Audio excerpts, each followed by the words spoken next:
Hi there, my name is Emma, and in today's video I am going to teach you a very important grammar point. I'm going to teach you about a mistake many students make. So I don't want you to make this mistake. So let's get started. In this video, I am going to teach you the difference between how long time, how much time, and how many times. Students often confuse these four expressions. So let's look at some of the differences. So I have here a question. I actually have three different sentences here.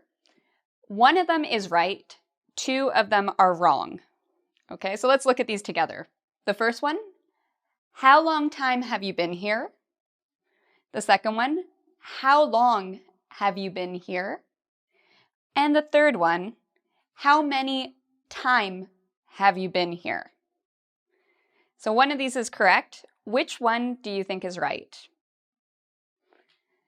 If you said, how long time have you been here?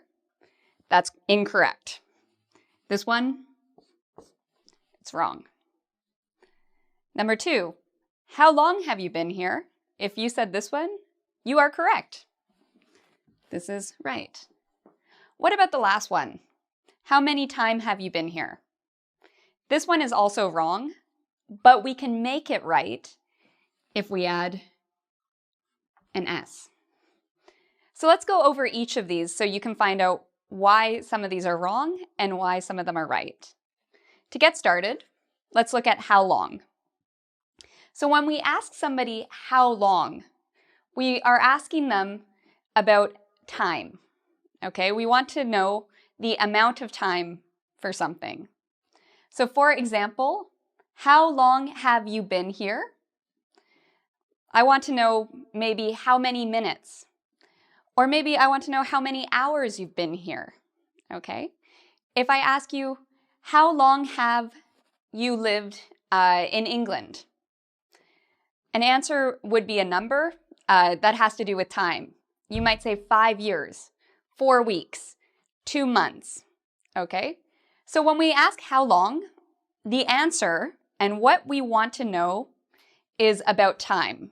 Minutes, hours, days, months, weeks, years. Okay? So let's look at another example. How long have you lived in Spain? The answer is going to be something about time. 3 years. Okay? You'll notice not always, but many times we use how long with the present perfect. It's possible to use it with the past tense, the simple past, and also the future, but you will often see it with the present perfect. How long have you been married? How long have you worked here? How long have you studied English? Okay, so a lot of the questions you probably want to ask somebody, you're probably going to use how long have you? Okay, very common way we ask questions.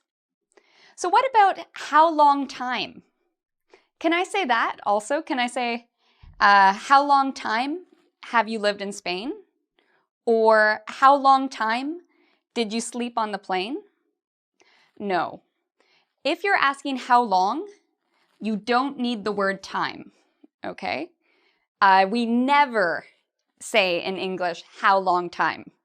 Many students say how long time, but this is not correct. The correct expression, how long, not how long time.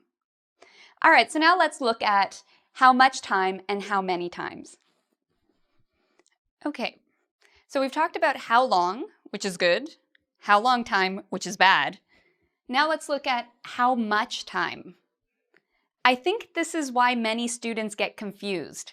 I think they confuse how long and how much time. And as a result, they create how long time, which is incorrect. So how much time actually is pretty much the same as how long. When you ask how much time, you want to know about the amount of time. You want to know about maybe it's minutes, days, weeks, months, years. It's the same as how long.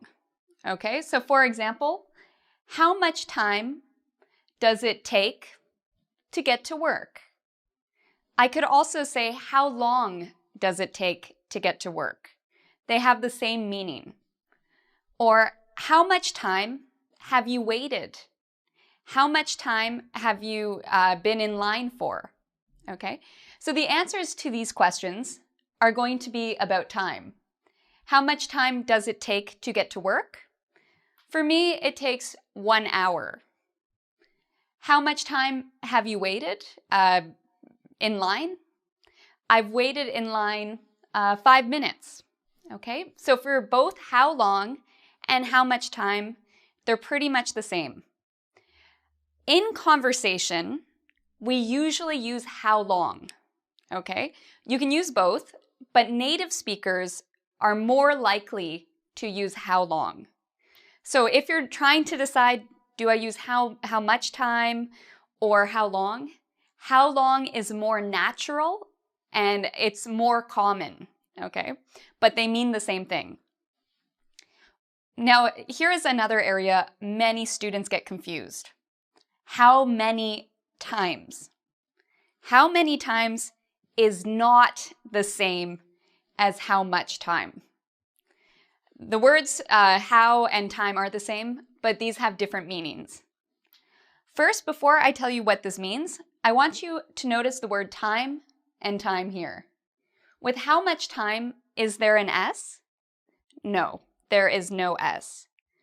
But for how many times, there always is an S. We don't say how many time, we say how many times with an S. So this has a different meaning than this. This is different because when you ask someone how many times, you want to know the number of events, not the time, the number of events. So you're counting 1, 2, 3, 4, 5, okay? So for example, you might say, how many times did you watch the movie Titanic? Some people watch the movie once. Some people watch the movie twice. Some people watch the movie 100 times, maybe even 500 times, okay? So how many times did you watch the movie Titanic? How many times did you eat today? Maybe if you had breakfast, lunch, and dinner, you ate 3 times. How many times have you been to the museum? I've been to the museum 5 times. Okay, so this, for how many times you're counting. And your answer, it can be once, twice. After twice, we often say 3 times with an S also. 4 times, okay? We can also say 1 time, 2 times, that's possible too. So here's one more example. How many times will you watch this video? Will you watch it 1 time, 2 times, 3 times, 100 times? I hope not, but I hope you watch this video. And if you need to, watch it multiple times. It can help you really with your understanding. Okay, so just to go over what you learned in this video, we talked about how long, meaning we're talking about time, minutes, hours, days. We talked about how much time, which has the same meaning, but is less common. We talked about how many times, which is not the same, and which means you're counting, okay? And we also talked about how long time, which is never correct in English. We never say how long time, okay? So it's very good to practice these ideas and these concepts. So I invite you to come visit our website at www.engvid.com. There you can do a quiz where you can practice these to make sure you really understand the differences between these expressions. Until next time, take care.